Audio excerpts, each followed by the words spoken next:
I've been involved in parish ministry in one capacity or another for the last 18 years. When I was just 12, a parishioner invited me to join the music ministry. And looking back at that invitation to ministry in the parish, that invitation changed the rest of my life. If not for that first invitation, I may have drifted from the parish in my later teen years. I may have never made a concrete decision to practice my faith as an adult. I may have never gone on to study music in university. If not for that invitation, I may have never discerned my vocation to the priesthood. That invitation set me on a journey that changed the rest of my life. Now, of course, every journey is filled with ups and downs and many milestones along the way. And I want to share with you a particular moment in my own journey which stands out for me as I reflect on today's readings. In October of 2014, Archbishop Mancini, our now retired bishop, launched a pastoral letter entitled Domine Quo Vadis, or Lord, where are you going? The letter was inviting all the people of the Archdiocese to engage in a process of prayer and discernment for the future of our local church. And it's this process that led us to plan for the restructuring and renewal of the Archdiocese that has born our new parish of Christ the King. Archbishop Mancini presented that letter for the first time to a gathering of clergy and lay parish leaders at a celebration of evening prayer in St. Mary's Cathedral Basilica. I was there that night as a parish leader, and I was assisting with music ministry for the liturgy. Now, I don't remember anything the Archbishop said, but I do remember how I felt that night afterwards.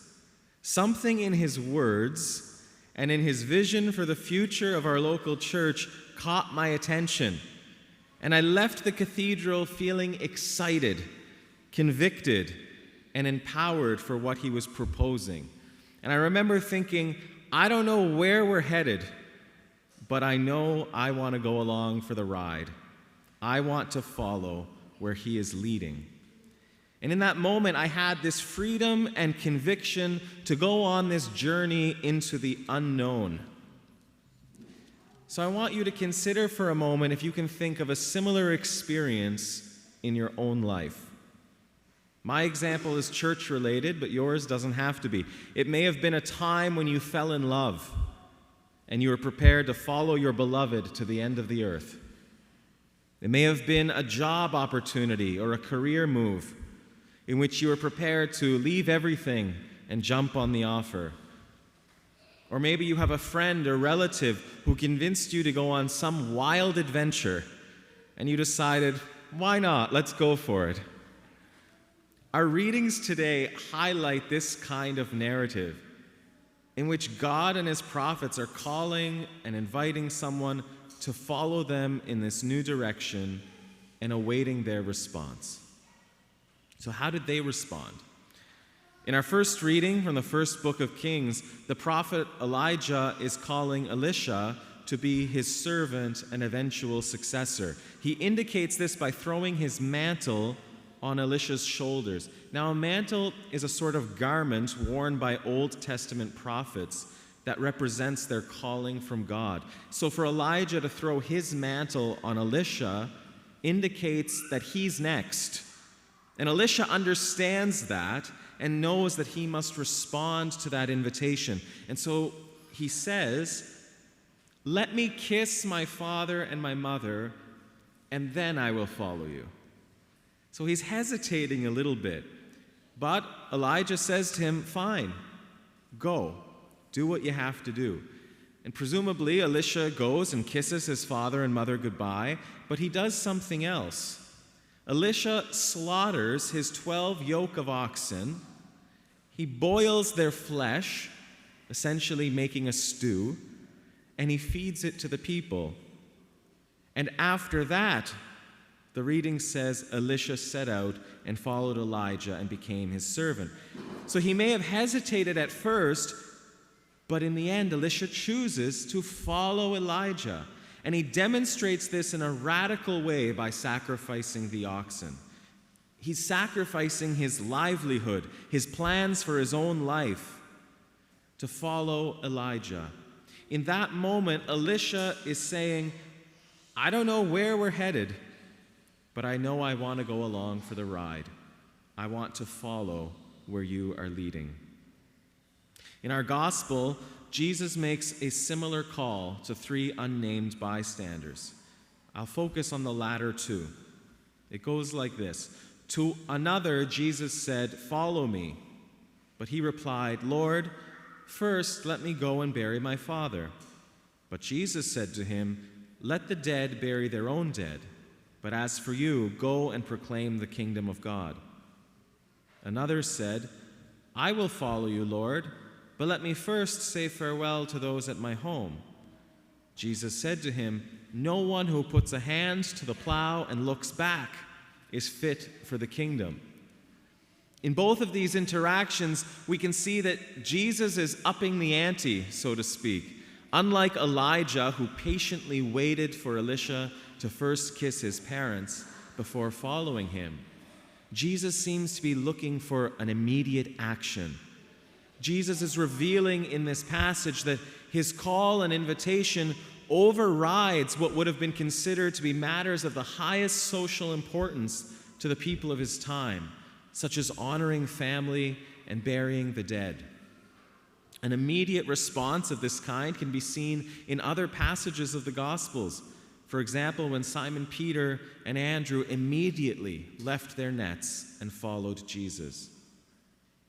In today's Gospel, Jesus is teaching us that to follow him requires a certain amount of letting go, a readiness to leave at least some things, possibly everything, behind, especially our own plans, to follow him and his plans. To let go and let God and to follow him with our whole heart, this is not something accomplished through demands or by coercion. It happens only through grace-filled and free response to his call and invitation in our life. This weekend, I'm introducing a new homily series that we'll be using in our parish. It's entitled Called to Discipleship. Disciple or discipleship, these are words often used in the scriptures, and they're also words that we use a lot in our parish. Discipleship is one of the 5 systems of our pastoral plan, and our vision statement contains the word disciple. Now, yesterday morning, our parish ministry leaders gathered for a leadership summit, and I asked them, who can tell me the parish vision statement? So now I'm going to ask you, can you tell me the parish vision statement? Yell it out.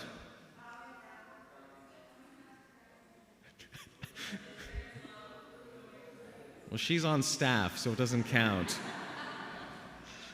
Come encounter Christ, joyfully share his love, go make disciples.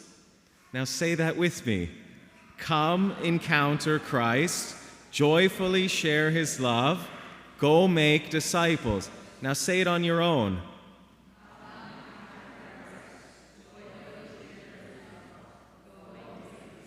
Now just the ladies.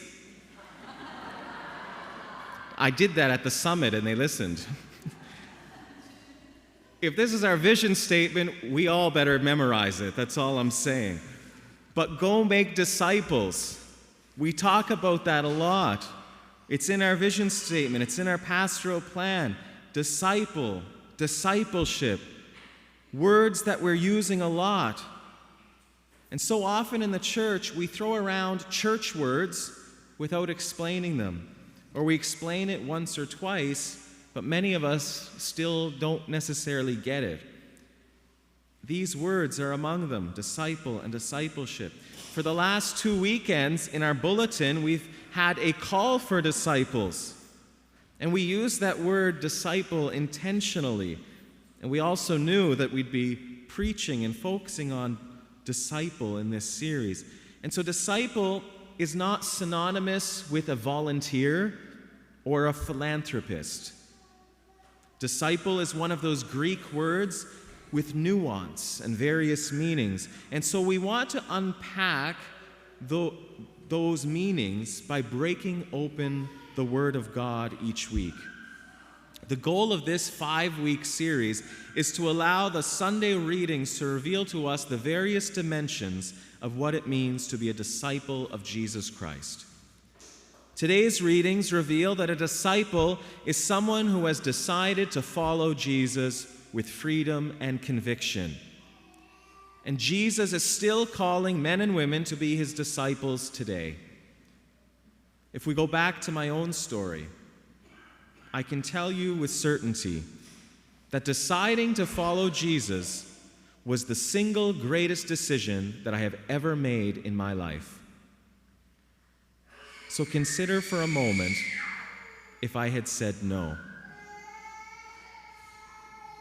The call and response that I described was not my call to the priesthood. That's a different story. The call to discipleship is not reserved to priests, deacons, and nuns.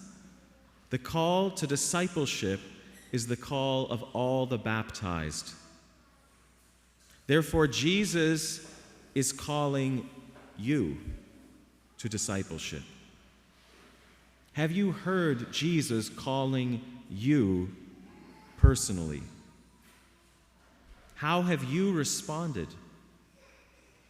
Maybe you're hesitating to say yes. If so, I ask you, what's holding you back? You know, at certain points along my own journey, I hesitated. My call to the priesthood is a prime example. Like Elisha, we may at times lack that total freedom to drop everything and follow Jesus immediately. But it doesn't mean we won't follow him in the end. The other scriptures we heard today offer us some encouragement. The last 2 verses of the psalm were as follows. Therefore my heart is glad and my soul rejoices. My body also rests secure. For you do not give me up to Sheol, or let your faithful ones see the pit. You show me the path of life. In your presence there is fullness of joy. In your right hand are pleasures forevermore. These words are the words of someone who has experienced what it means to be in a relationship with Jesus Christ. And when you've experienced that, when you've experienced the goodness of God, you trust him and have the confidence that following him will be the best path for your life.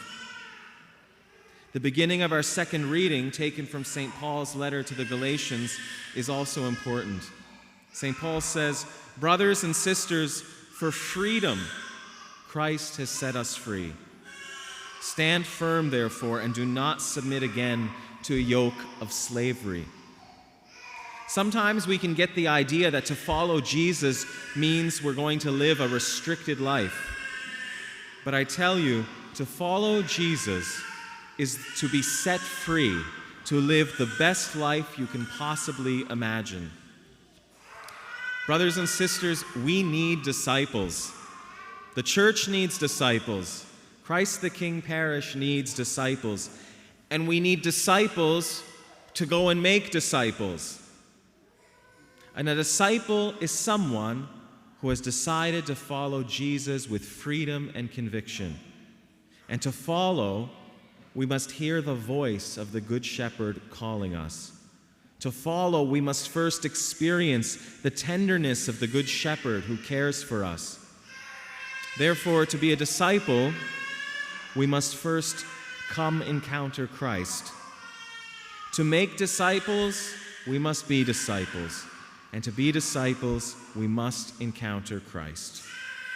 And so I pray that we may encounter Christ today in this Mass, in the Eucharist. I pray that we'll encounter him in all the sacraments, in the Scriptures, in adoration of the Blessed Sacrament, and in the silence of our private prayers.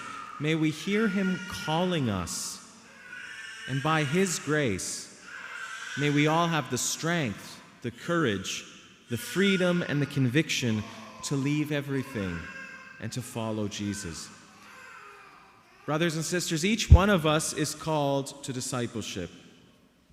You are being called to discipleship. How will you respond?